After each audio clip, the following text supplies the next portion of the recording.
दोस्तों, आज मैं ऐसे शख्स की कहानी सुनाने जा रहा हूँ जिन्होंने ज़िंदगी में कभी हार नहीं मानी और हमें भी ज़िंदगी में कभी हार नहीं माननी चाहिए, चाहे कितनी भी विपरीत परिस्थितियाँ हमारे सामने क्यों ना हो।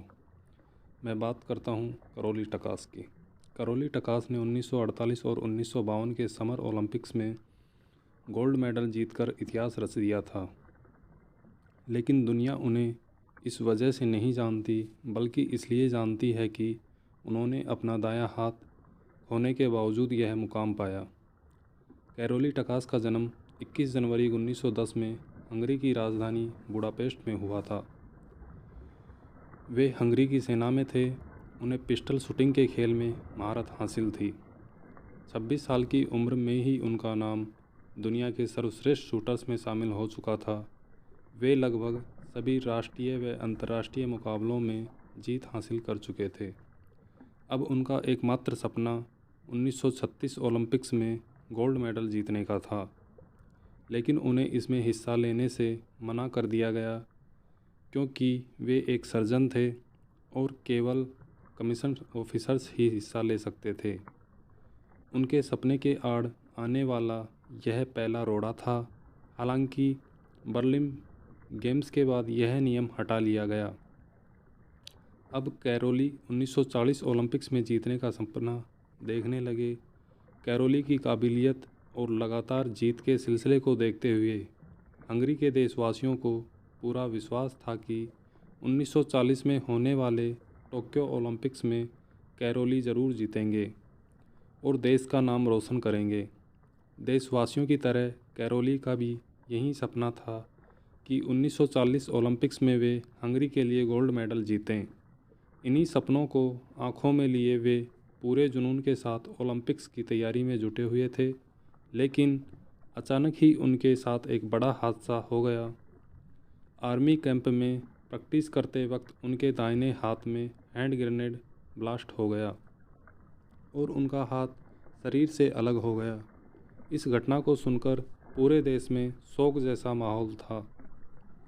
सभी की उम्मीदों पर जैसे पानी फिर चुका था, लेकिन एक आदमी ने अभी भी हार नहीं मानी थी। वो थे कैरोली। हादसे के कुछ ही महीने बाद जब वे वापस आए तो उन्होंने ठान लिया कि ओलंपिक तो वे ज़रूर जीतेंगे। तो क्या हुआ कि उनका दायां हाथ आज उनके शरीर का हिस्सा नहीं है, लेकिन बायां हाथ तो है। इसे वे अपना बेस्ट शूटिंग हैंड बनाएंगे। इसी हाथ से देशवासियों का सपना पूरा होगा और गोल्ड मेडल आएगा। शुरुआत में अभ्यास के समय उन्हें दर्द हुआ करता था, बहुत तकलीफ़ों का सामना करना पड़ा, लेकिन फिर भी कैरोली ने हार नहीं मानी। लगन, कड़ी मेहनत और अभ्यास के दम पर अपने बाएं हाथ को उन्होंने अपना बेस्ट हैंड बना ही लिया। लगभग एक साल बाद 1939 में ओलंपिक से पहले वे राष्ट्रीय चैम्पियनशिप में भाग लेने के लिए आए। तब तक किसी को नहीं पता था कि कैरोली अपने बाएं हाथ से अभ्यास कर रहे थे।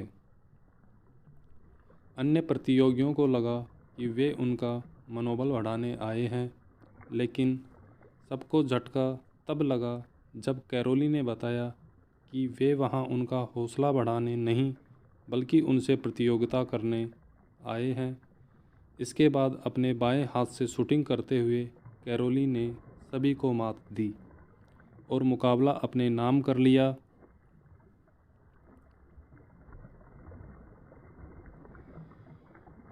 जीत के साथ ही हंगरी के देशवासियों में खुशी की लहर दौड़ गई और कैरोली हीरो बन गए।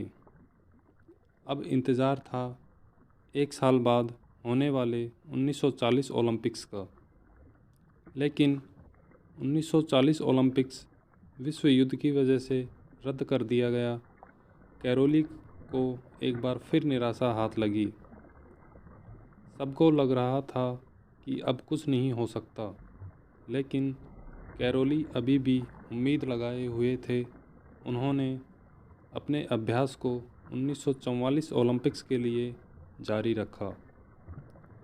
पर एक बार फिर विश्व युद्ध की वजह से वह ओलंपिक भी नहीं हो पाया।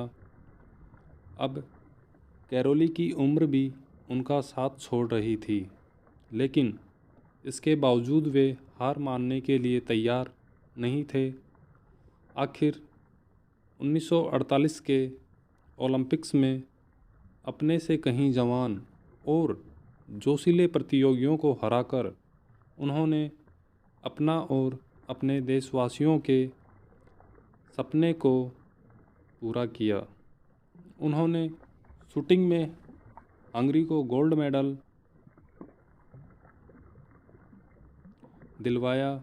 इसके बाद कैरोली ने 1952 ओलंपिक्स में भी हिस्सा लिया और एक बार फिर गोल्ड मेडल अपने नाम किया।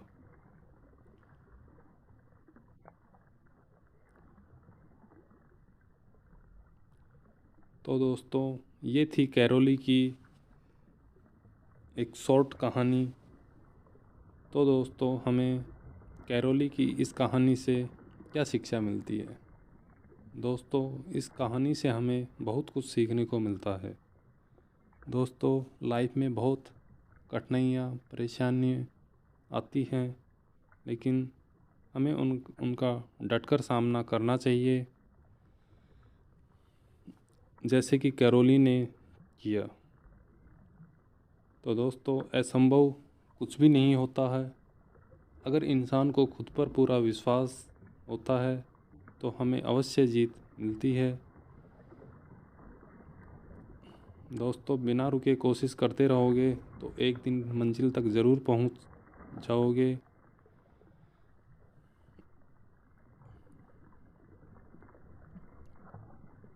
इसी तरह की कहानियाँ आगे भी सुनने के लिए इस चैनल को सब्सक्राइब करें, लाइक करें और शेयर करें।